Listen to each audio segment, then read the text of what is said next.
ज़मीन और फ़िज़ाओं के बाद समंदर में भी पाकिस्तान की हुक्मरानी। पाकिस्तान ने एक ऐसा खुदकुश ड्रोन तैयार किया है जो ज़ेरे आब रहते हुए दुश्मन के जहाज़ों को निशाना बनाएगा। इस ड्रोन की खसूसियात क्या है? आमिर रज़ा मेरे साथ मौजूद हैं, उनसे बात करते हैं। जी आमिर भाई, ये एक खुदकुश ड्रोन तैयार किया है पाकिस्तान ने, जो कहा जा रहा है कि बड़ा जदीद ड्रोन है और भारतीय बहरिया के लिए तो ये एक कातिल साबित होगा। पहली बात तो यह है कि ये वाकई में जदीद है कि स्टेल्थ टेक्नोलॉजी है, ये पकड़ा नहीं जाएगा। ये इसकी जदीदियत है और ये 5वां एडिशन है PAP यानी 5MK इसको कहा जाता है, यानी ये 5वां एडिशन है। और PAP अगर आप मुझसे पूछे तो ये जो है फ्रेंच वर्ड है, पवासान ओतो प्रपोसले। अब इसमें पवासान जो है ये मछली को कहते हैं, ओतो आटो से लिया है उन्होंने, और प्रपोसले मूव करने वाली, यानी ये टेक्नोलॉजी है फ्रेंच टेक्नोलॉजी थी। और पाकिस्तान इससे पहले जो है MK3 और MK4 जो है इसको इस्तेमाल कर चुका है, लेकिन MK5 जो है ये आपने जिस तरह से अभी जिक्र किया कि पाकिस्तान ने ख़ुद से बना लिया है, तो ये बहुत बड़ी कामयाबी है।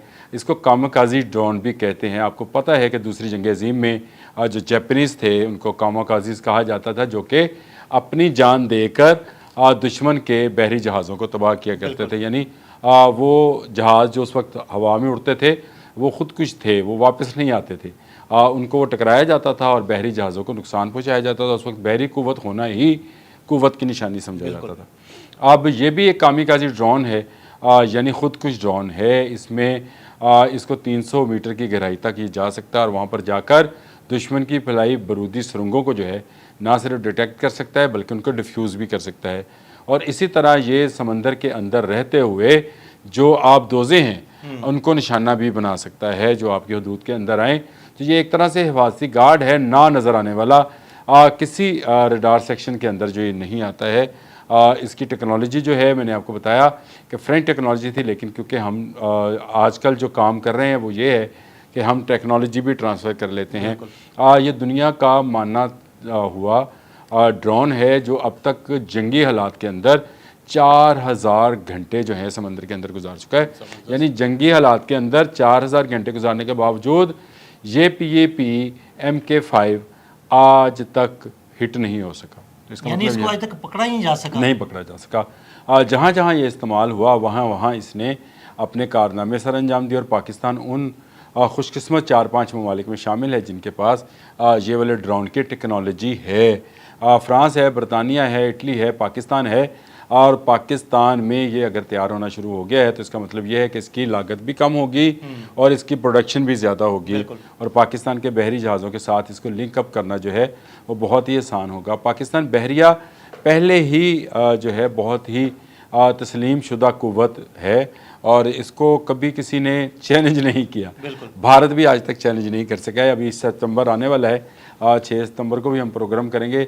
बहरिया का डे मेरा ख्याल है 8 सितंबर होता है। 7 को फ़ज़ाइया का दिन मनाया जाता है और 8 को जो है बहरिया का मनाया जाता है। उस ज़माने में 65 के ज़माने में बड़ी धूम थी द्वारका की और उसको तबाह किया था, हमारा हमला किया था हमने, आप दोस्त के ज़रिए किया था। आप हैरान होंगे कि आज से कितने साल बनते, 70 साल तकरीबन, 60-65 साल तो बनते ही होंगे। चलें हिसाब लगा लेते हैं उसका भी। लेकिन उस ज़माने में भी पाकिस्तान आबदोज़ इस्तेमाल कर रहा था। बहरी कुव्वत पाकिस्तान की 71 में भी इतनी पावरफुल थी कि भारतीय जो थे वो समंदर में नहीं आए थे। और उसके बाद आपने देख लिया जंग मई में भी कोई भारतीय जहाज़, कोई भारतीय बहरी जहाज़ की बात कर रहा हूँ, कोई आबदोज़ जो है उसने बहरे अरब में आने की ज़रूरत नहीं की है। यानी वो बहरा हिंद से निकलकर बहरा अरब में, हाँ जी, वो बहरे हिंद में ही उनकी एक आबदोज़ की मूवमेंट थी जिसे पाकिस्तान ने फ़ौरन डिटेक्ट कर लिया था। वो हमने बता दिया था कि हमने लॉक कर लिया। अरे क्रूज़ ने लॉक कर लिया था जी इसको, और उसको लॉक करने के बाद हमने जो है उसको ख़त्म कर देना था। जिस तरह से हमने जहाज़ गिराए थे 6, तो एक आबदोज़ भी जानी थी भारत की, लेकिन उन्होंने जल्द उनको समझ आ गई और वो अमेरिका के पाँव पकड़ गए। ये जो कामकाजी ड्रोन है पानी के अंदर छुपा हुआ मुहाफ़िज़, इसकी एक ख़ास बात अदील भाई, इसका टारपीडो सर्च करना है। टारपीडो आप समझते हैं कि वो रडार्स हैं जो दुश्मन की आमद का या उसके जाने का या आने का पता बताते हैं, और ना सिर्फ पता बताते हैं बल्कि ख़तरनाक भी होते हैं। इन टारपीडो को इस्तेमाल करके बहुत सारी आबदोज़ों को डुबोया जाता है।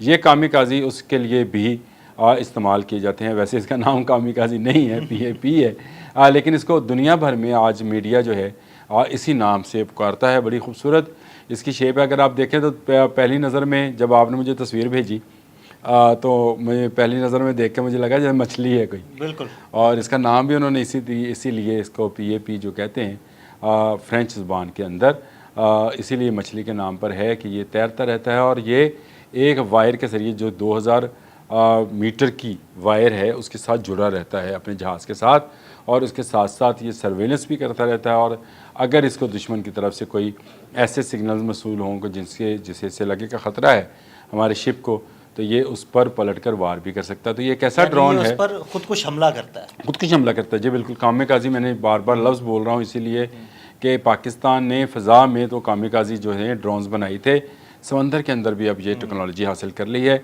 आज ये बड़ी बात है। और जिस तरह से आपको पता है कि पाकिस्तान अब आबदोज़ साजी में जा रहा है, हंगूर टाइप की 4 आबदोज़ें बननी हैं, वह पाकिस्तान में बननी है, कराची शिप यार्ड में। तो इसका मतलब है कि पाकिस्तान अब आबदोज़ साजी की तरफ आ रहा है और इसमें जदीद से जदीद चीज़ों को लेकर आएगा। ये भी एक आबदोज़ ही है, जिसको आप ये ना समझे, इसमें 130 किलोग्राम जो है नेटो बारूद जो है भरा जाता है, और ये बारूद किसी भी आबदोज़ को डुबोने के लिए काफ़ी है, और जो बड़े जहाज़ हैं उनको डैमेज करने के लिए काफ़ी है। यानी बड़े जहाज़ों से मुराद मेरी वो जहाज़ हैं जो त्यारा बरदार कराते हैं, उनको भी ये डैमेज कर सकता है। और फिर ये मैंने जिस तरह से बताया कि समंदर की तह के अंदर छुपे दुश्मन, यानी वो बारूदी सुरंगें जो हमारे जहाज़ों के लिए, आबदोज़ों के लिए दुश्मन ने छुपाई होती है, तो उससे पहले ये ना सिर्फ सर्वेलेंस करेगा बल्कि उसको डिफ्यूज़ करने की भी। आमिर भाई, इसको ये भी तो कहा जा सकता है कि ये अमले के बगैर एक छोटी खुदकुश आबदोज़ है। हाँ बिल्कुल, आप सही कह सकते हैं। लेकिन मसला ये है कि ये जहाज़ से ऑपरेट होती है, और इसमें आतो जो मैंने लफ्ज़ बोला था एक, आपको याद होगा जो मैंने कहा था कि पॉसोन ऑटो प्रोपोसले ऑटो जो है आटो से है, और ऑटो से मुराद ये है कि इसको रिमोटली कंट्रोल, आपने अच्छा याद भी दिला दिया कि रिमोटली कंट्रोल किया जा सकता है। यानी इससे दूर रहकर इसकी मूवमेंट को, इसकी तमाम तर सलाहियतों को इस्तेमाल जो है वो रिमोटली किया जा सकता है। यानी जहाज़ पर बैठे इसके कंट्रोल सेंटर्स के अंदर से कुछ लोग इसको कंट्रोल कर रहे होंगे, और ये दूर रहकर दुश्मन के साथ मुकाबला कर रहे होगा। ये एक ऐसा मैं समझता हूँ हथियार है, पाकिस्तान बहरिया के पास आ गया है, जिसकी टेक्नोलॉजी भी आई है। और ये टेक्नोलॉजी अगर आ गई है तो इसका मतलब ये है बहरा अरबी नहीं, बहरे हिंद भी जो है वो भी हमारे कंट्रोल में होगा। ये कोई ऐसी बात नहीं है, लेकिन एक खूबसूरत प्रोडक्ट बनी। आपने जब तारफ़ कराई तो मुझे मज़ा भी आया देखकर, और पढ़कर भी मज़ा आया कि वाकई में ये एक ऐसी अचीवमेंट है जिसका ज़िक्र ज़रूर होना चाहिए। अभी तक मैंने वैसे मीडिया पर इसका ज़िक्र उस तरह से देखा नहीं है। आप मेरा ख्याल पहले शख्स हैं जिन्होंने ये जो प्रोडक्ट है पाकिस्तान की, इसको मंजर आम पर लेकर आए। बहुत शुक्रिया आमिर भाई। ये बिल्कुल पाकिस्तान के इस खुदकुश ड्रोन के बारे में आमिर भाई ने बड़ी तफसील के साथ आपको बताया कि किस तरह ये ज़ेरे आब रहते हुए हमारे दुश्मन यानी भारत के जहाज़ों के लिए एक खौफनाक ख़तरा होगा। आमिर रज़ा और अदील अहमद को इजाज़त दीजिएगा। अल्लाह हाफ़िज़।